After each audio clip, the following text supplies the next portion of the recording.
4 రాష్ట్రాలకి ఒక కేంద్రపాలిత ప్రాంతానికి ఎన్నికలు జరిగాయి, రిజల్ట్స్ కూడా వచ్చాయి. ఏ పార్టీ గెలిచింది అనేటువంటి ప్రకటన కూడా అయిపోయింది. 4 చోట్ల కూడా ముఖ్యమంత్రి అభ్యర్థి ఎవరనేది తేలిపోయింది, ప్రమాణ స్వీకారాలు కూడా అయిపోయాయి. కానీ కేరళలో మాత్రం జరగలేదు. ఎందుకు కేరళంలో అలాంటి పరిస్థితి ఉందంటే, కాంగ్రెస్ పార్టీ వాళ్ళు అక్కడ ముఖ్యమంత్రి అభ్యర్థి ఎవరు అనేది తేల్చలేని డైలమాలో పడ్డారు. కేసీ వేణుగోపాల, లేదంటే విడి సతీష్, లేదంటే రమేష్, ఈ ముగ్గురులో ఎవరు అనేది డైలమాలో పడ్డారు. కాంగ్రెస్ పార్టీ 60 స్థానాలు గెలిచింది, మిగిలిన ఐయుఎంఎల్ మరికొంతమంది సపోర్ట్తో సుమారు 100 స్థానాలు గెలిచారు. గెలిచిన తర్వాత ముఖ్యమంత్రి అభ్యర్థిని ఎవరనేది ప్రకటించారు. కానీ ప్రకటించడంలో సందేహం. ఎందుకంటే గెలిచిన ఎమ్మెల్యేల్లో కొంతమంది కేసీ వేణుగోపాల్ని సపోర్ట్ చేస్తుంటే, కొంతమంది రమేష్ని సపోర్ట్ చేస్తున్నారు, కొంతమంది విడి సతీష్ని సపోర్ట్ చేస్తున్నారు. ఫైనల్గా కాంగ్రెస్ అధిష్టానం విడి సతీష్నే ముఖ్యమంత్రి అభ్యర్థిగా ప్రకటించింది. ఆయన ప్రమాణ స్వీకారం త్వరలో ఉండబోతుంది. ఆయన ప్రకటించడానికి కారణం ఏంటంటే, గెలిచిన 60 మంది కాంగ్రెస్ ఎమ్మెల్యేల్లో సుమారు 40-45 మంది విడి సతీష్ పేరే చెప్తుంది. అలాగే విడి సతీష్ కూడా కేరళంలో బాగా పలుకుబడి ఉన్నటువంటి వ్యక్తి. పరవూరు నియోజకవర్గం నుంచి 5 సార్లు సుమారు ఎమ్మెల్యేగా గెలిచాడు. ఇంతకుముందు హైకోర్టు న్యాయవాదిగా ప్రాక్టీస్ చేసినటువంటి విడి సతీష్ ఆ తర్వాత రాజకీయాల్లోకి వచ్చారు. మొదటిసారి 2001లో పరవూరు నుంచి ఎమ్మెల్యేగా గెలిచారు. అప్పటి నుంచి 2006, 2011, 2021, 2026 గెలుస్తూనే ఉన్నారు. అనుభవం ఉన్నటువంటి వ్యక్తి. అంతకుముందు హైకోర్టు జడ్జిగా ప్రాక్టీస్, దాంతోపాటు కాంగ్రెస్ ఎమ్మెల్యేల సపోర్ట్, ఇవన్నీ ఉండడంతో కాంగ్రెస్ పార్టీ విడి సతీష్ని ఫైనల్ చేసింది.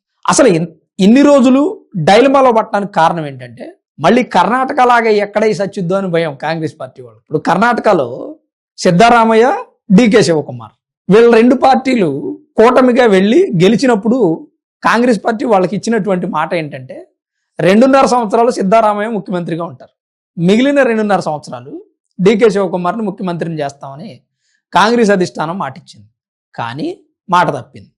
సో ఇక్కడ కర్ణాటక రాజకీయాలు కాస్త అయోమయంలో పడ్డాయని చెప్పుకోవచ్చు. డికే శివకుమార్ వర్గమేమో ఆయనకి ఎందుకు ముఖ్యమంత్రి పదవి ఇవ్వకుండా మోసం చేశారు, ఈసారి ఎలక్షన్స్లో మేము విడిగా పోటీ చేస్తాం, డికే శివకుమార్ సపోర్ట్ చేయడం వల్లే కాంగ్రెస్ పార్టీ అధికారంలోకి వచ్చింది కర్ణాటకలో, మరి అలాంటి వ్యక్తికి ఎందుకు దెబ్బేశారని వాళ్ళు అడుగుతూ ఉంటారు. సిద్ధరామయ్య అనుభవం కలిగినటువంటి వ్యక్తి, ఆయనే ఉంటారు ఈ 2.5 సంవత్సరాలు. ఆయన మారిస్తే కర్ణాటక రాజకీయాల్లో మళ్ళీ ముసలం పడుతుందేమని కాంగ్రెస్ పార్టీ వాళ్ళకి భయం వేసి ఆయనే కంటిన్యూ చేయాలి. అసలే కాంగ్రెస్ పార్టీ అధికారంలో ఉంది 3 రాష్ట్రాలు, తెలంగాణ, కర్ణాటక, హిమాచల్ ప్రదేశ్, ఇప్పుడు కొత్తగా కేరళం. మరి ఇలాంటి పరిస్థితుల్లో కర్ణాటక రాజకీయాల్లో మార్పులు చేస్తే ఈసారి ఎలక్షన్స్ పైన ఆ ప్రభావం పడుతుందేమని కాంగ్రెస్ పార్టీ వాళ్ళు చాలా జాగ్రత్తగా ఆచితూచి అడుగు వేశారు. ఈ నిర్ణయం కాస్త మంచిదని చెప్పుకోవచ్చు. ఇది డికే శివకుమార్ను మోసం చేయటం కాదు, ఇక్కడ కేరళంలో జరిగినటువంటి ఇన్సిడెంట్ విడి సతీష్ని ఫైనల్ చేయటం. మళ్ళీ 2.5 సంవత్సరాలు కేసీ వేణుగోపాల్, 2.5 సంవత్సరాలు విడి సతీష్ను, కుదిరితే ఇంకొక 6 నెలలు రమేష్ అనకుండా ఒక్కళ్ళే అని చెప్పి డిక్లేర్ చేయటం. నిజంగా కాంగ్రెస్ పార్టీ ఇంత మెచ్యూరిటీ ఉన్నటువంటి ఆలోచన చేసిందని చెప్పుకోవచ్చు. ఒకప్పుడు 50-60 సంవత్సరాలు కాంగ్రెస్ పార్టీ దేశాన్ని పరిపాలించింది. ఈరోజు ఆ పార్టీ కనుమరుగైపోయే పరిస్థితి వచ్చింది. ఎందుకంటే పార్టీలో లీడర్షిప్ క్వాలిటీస్ తగ్గటం ఒకటి, యంగ్ జనరేషన్ తీసుకోకపోవడం ఒకటి, ఉన్నటువంటి వ్యక్తులకి సరైనటువంటి స్థానాలు కల్పించకపోవడం ఒకటి. నేను ఈ విషయం గురించి అనేక సందర్భాల్లో మీతో డిస్కషన్ చేశాను. ఇలాంటి వారసత్వ రాజకీయాలు లేదంటే గూడు పుటాన్ని చేసేటువంటి పాలిటిక్స్ బీజేపీ పార్టీలో లేవు. సాధారణ వ్యక్తులు కూడా ఇవాళ ప్రధానమంత్రి స్థానాలని అధిరోహించారు. ఇంకా సింపుల్గా చెప్పాలంటే, రాజకీయాల్లో వానమాలు రానటువంటి వ్యక్తులు బీజేపీ పార్టీలో చేరి ముఖ్యమంత్రి సీట్లో కూర్చున్నారు. దానికి కారణం పార్టీ అధిష్టానం తీసుకునేటువంటి నిర్ణయాలు.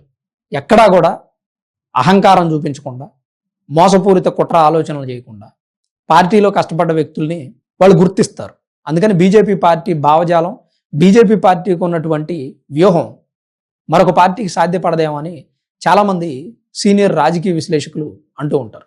మరి కేరళంలో విడి సతీష్ని ముఖ్యమంత్రిగా ప్రకటించడంపై మీ అభిప్రాయం ఏంటి? మీరేమనుకుంటున్నారు?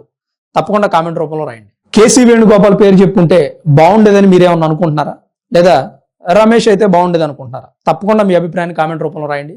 వీడియో చూస్తున్న ప్రతి ఒక్కరూ దయచేసి లైక్ చేయండి. వీడియోని చివరి వరకు చూసిన మీ అందరికీ పేరు పేరున ప్రత్యేకించి ధన్యవాదాలు.